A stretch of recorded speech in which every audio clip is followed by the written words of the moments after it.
Votre nouvelle agence Riverain Tour intercontinentale parisienne est arrivée. Nous vous proposons des offres exclusives vers les Antilles avec 2 bagages de 23 kg et des facilités de paiement en 3 ou 4 fois.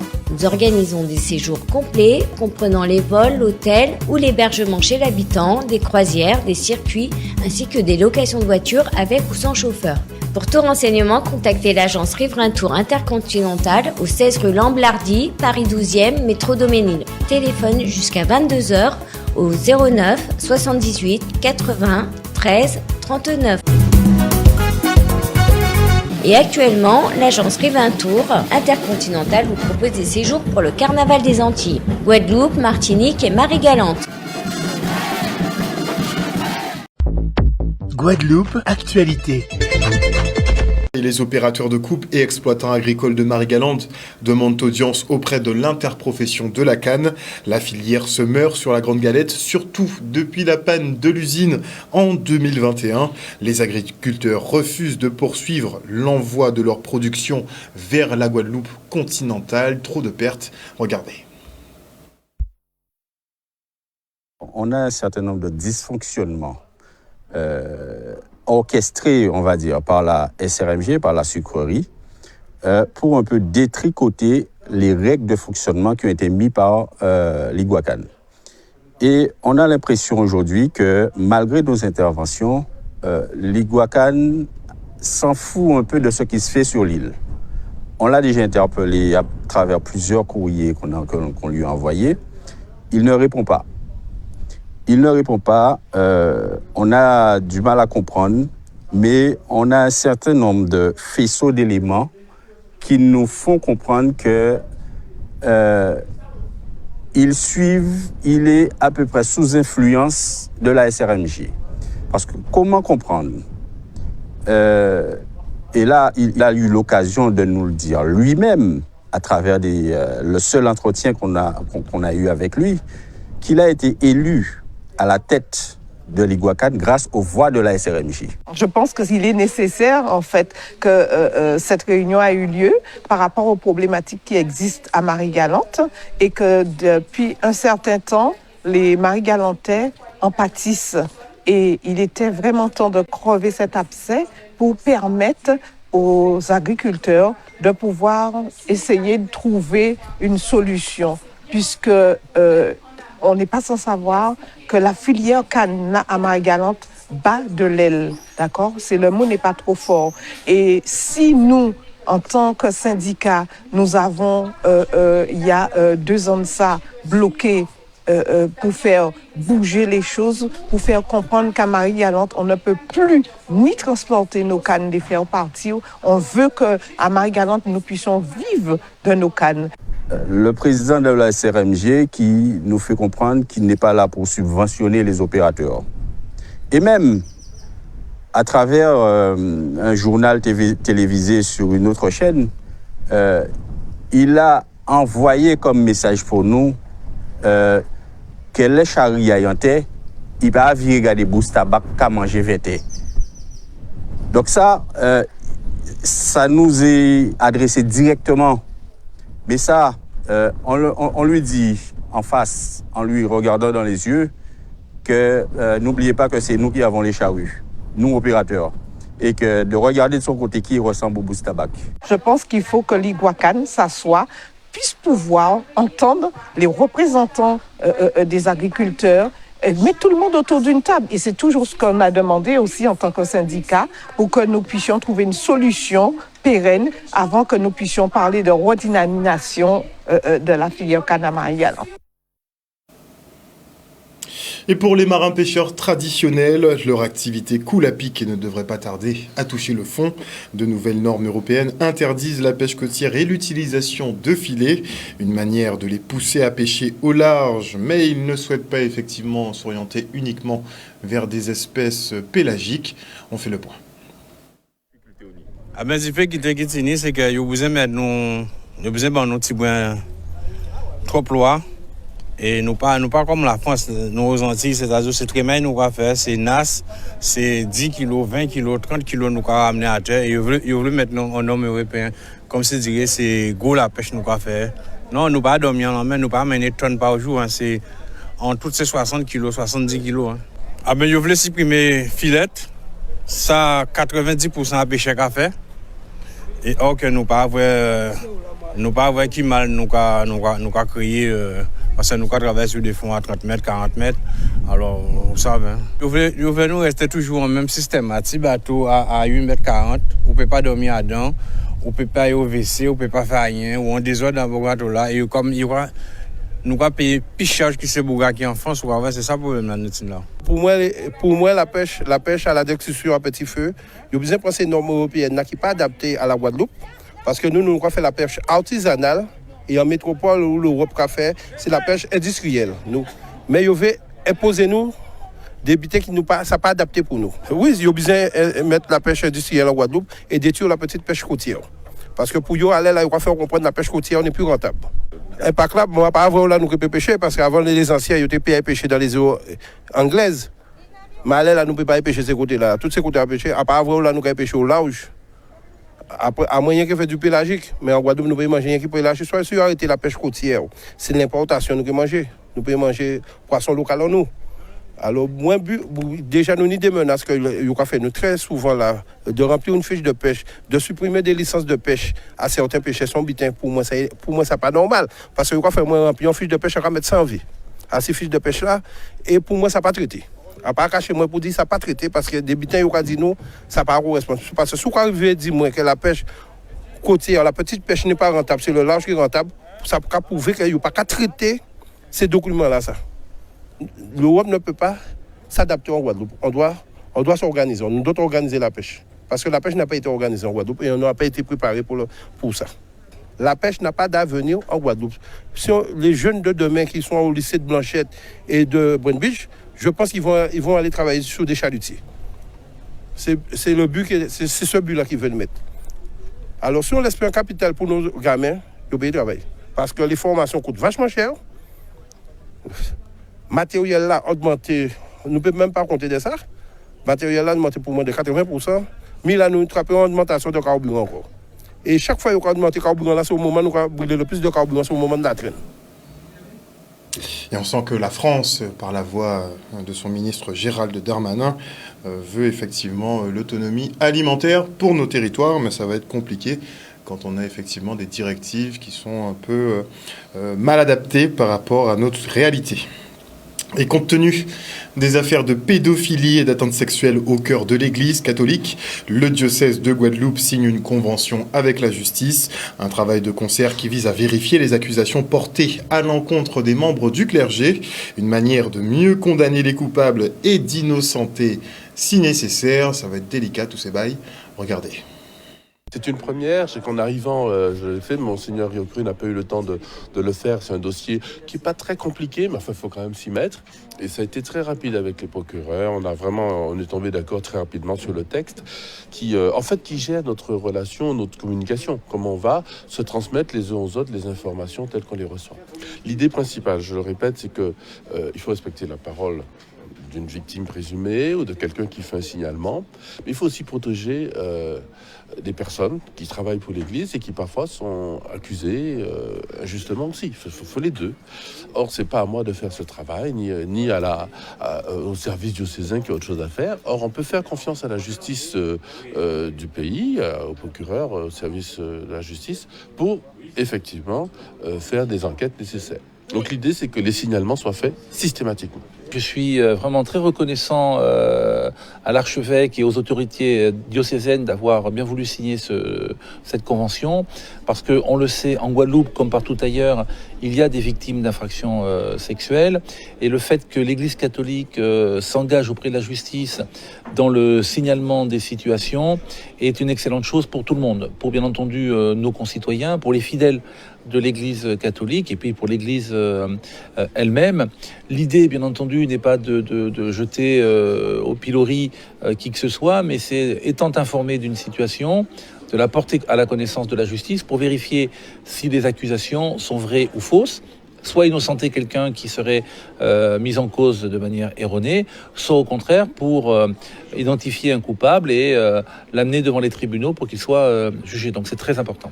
Les deux procureurs sont signataires de cette convention. Nous couvrons ainsi tout le territoire de la Guadeloupe et des îles du Nord, de façon à ce que le principe d'égalité du citoyen devant la loi soit respecté. Nous avons une enquête en cours qui concerne un dignitaire de la communauté catholique de Guadeloupe et cette affaire nous a effectivement été révélée hors de la convention puisque nous venons de la signer, mais selon le principe de cette convention.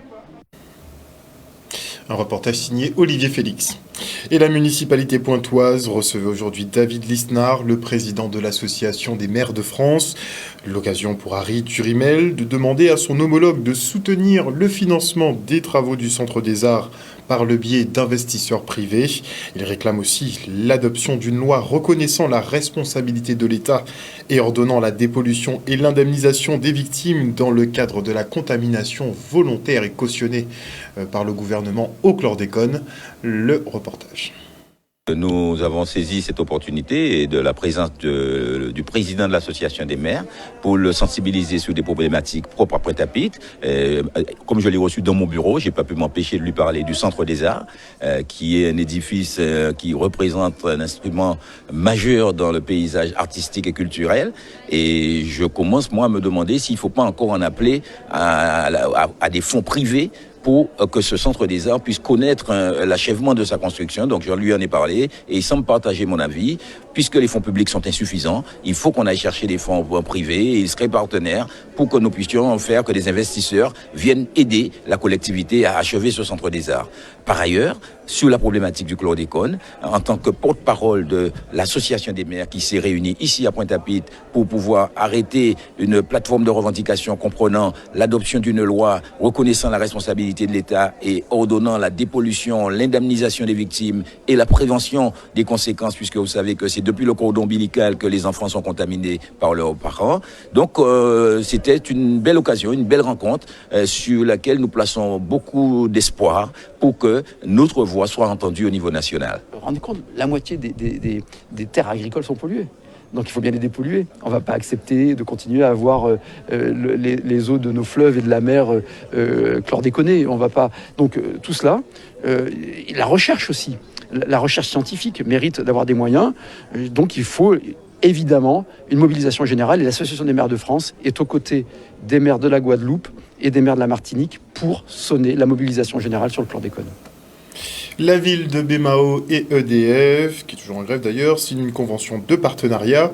L'objectif, rénover les infrastructures énergétiques du territoire et sensibiliser la population aux éco-gestes. Le reste en images. On est ravis de cette convention qui est signée aujourd'hui entre la ville de Baie-Mahault et EDF Archipel Guadeloupe. Ça fait longtemps qu'on travaille sur le sujet avec les équipes de la ville et vraiment une convention qui vise pour l'essentiel à accompagner la ville de Baie-Mahault dans sa transition énergétique au travers de multiples actions telles que des actions de rénovation énergétique des infrastructures de la ville, des actions de sensibilisation des Baie-Mahaultiens, mais aussi du personnel de la ville sur les éco-gestes, de manière à faire des économies sur la facture d'électricité, mais également à contribuer à la réduction de l'empreinte carbone, qui est un enjeu phare mondial, j'ai envie de dire, et un enjeu phare de la ville de Baie-Mahault. C'est une convention que nous considérons comme étant incontournable pour la collectivité de Baie-Mahault, d'autant plus que nous avons un beau slogan, Baie-Mahault cœur d'énergie. Ce site même se trouve sur notre territoire. C'était une erreur pour nous qu'il fallait donc corriger. Ce beau partenariat nous permettra d'accompagner la population baie-mahaultienne, mais aussi également de mettre en place un certain nombre d'actions au profit de la collectivité. L'accompagner par la pédagogie, parce qu'il s'agit aujourd'hui de permettre à cette population de savoir et de comprendre comment réduire leur consommation, comment réduire la facture en électricité. Il s'agit aussi de pouvoir leur inculquer, je le dirais avec beaucoup de franchise, les conséquences lorsqu'il y a quelquefois des branchements frauduleux. Ça encore, c'est de la pédagogie. Également pour nous, collectivités, il s'agira pour nous, bien entendu, de faire en sorte que nos bâtiments soient des bâtiments à énergie positive.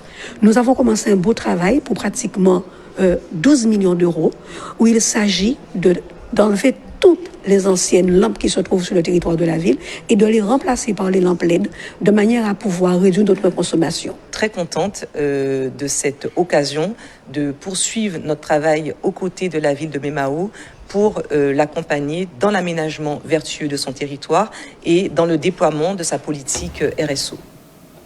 Un sujet de Maxime Morel. Et on enchaîne avec le petit déjeuner solidaire en faveur des étudiants de l'université de Saint-Claude. L'association Alternative 119 et le chef Jimmy Bibrac leur ont concocté tout un tas de bonnes choses. Une bonne façon de leur donner envie de bien manger le matin. Regardez. Nous sommes ravis d'une telle fréquentation. Les étudiants ont été invités, on leur en a parlé déjà depuis une semaine et donc c'était normal qu'ils y soient ce matin. C'est une façon de leur montrer qu'on peut faire des choses excellentes avec des ressources locales. C'est une manière pour eux de s'approprier un peu des produits locaux et comment les consommer au petit déjeuner qui est en fait le repas le plus important de la journée. Aujourd'hui, ils ont pratiquement tous répondu présent. Et le chef même est dépassé, on a vu ça. Et nous, on met des produits à sa disposition pour qu'il puisse continuer à mener à bien ce petit déjeuner. Je trouve déjà que c'est forcé pas de leur part de soutenir les élèves qui n'ont pas cette chance de pouvoir payer de grandes choses et leur offrir ce petit déjeuner aujourd'hui. Franchement, je trouve ça génial de leur part. On arrive à faire un truc, c'est aussi rapide que si tu t'es réveillé le matin et que tu avais fait un petit déjeuner. Et le but, c'est vraiment de leur sensibiliser à bien manger le matin parce que derrière, des fois, quand on enchaîne les études toute la journée, on n'a pas forcément le temps de manger. On va manger le soir, quelque chose de rapide, mais le matin, on est frais. C'est bien de manger quelque chose de bon et de bien. Ah oui, pour le coup, c'est très bon. Surtout les œufs brouillés du chef. C'est vraiment excellent. Ça nous encourage, on va continuer déjà ce qui a été créé et ça nous encourage aussi à en créer d'autres. Vous savez, la solidarité, c'est notre premier mot au niveau de l'association et nous continuons, nous sommes un peu dans toutes sortes de solidarités. Solidarité d'insertion, solidarité d'artisanat, solidarité alimentaire et autres. Donc non, la solidarité, c'est un mot assez fort pour nous. Et à l'heure où tout devient possible, Luana Laurent a créé une cave lounge sans alcool.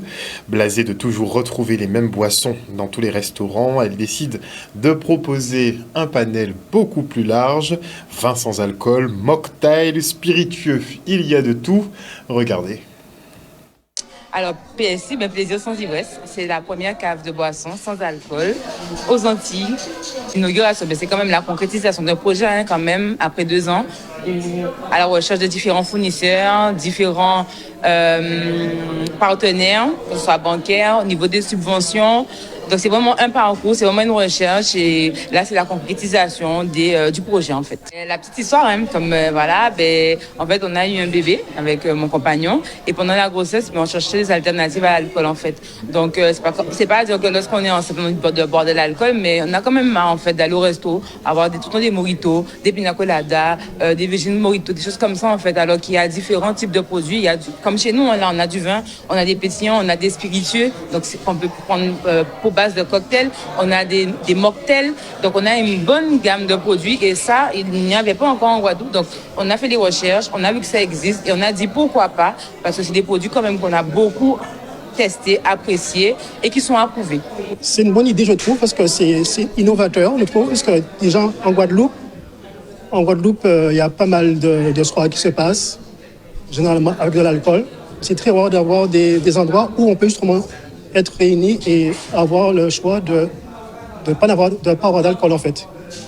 Donc j'ai eu l'occasion de goûter pas mal de vins, parce que vu que je suis un petit connaisseur au niveau des vins, donc c'est assez plaisant. On retrouve le goût effectivement et le fait de savoir qu'il n'y a pas d'alcool, on peut se lâcher, on peut boire sans compter. Alors j'ai pu goûter quelque chose que je ne savais même pas qu'il existait, toute une quantité de cocktails à base de rhum, amaretto, mais sans alcool. Je n'imaginais pas du tout l'existence de tels produits. Et le goût, il est là, les saveurs sont là, et on peut avoir un bartender dans un bar, proposer des expériences, proposer des saveurs sans alcool. Bien sûr que je recommanderais Plaisir sans ivresse, puisque l'idée, c'est comme il l'a dit dans son introduction, C'est montrer qu'on n'a pas besoin d'avoir la tête qui part, après de repartir sur des routes pour pouvoir prendre des risques. L'idée, c'est de prendre du plaisir, savourer de très bons cocktails, passer de très bons moments, sans avoir l'alcool qui inhibe un petit peu nos fonctions. Outremernews.fr, le site de l'actualité Outre-mer, 24 heures sur 24 et 7 jours sur 7. Retrouvez la chaîne Outremer News sur YouTube.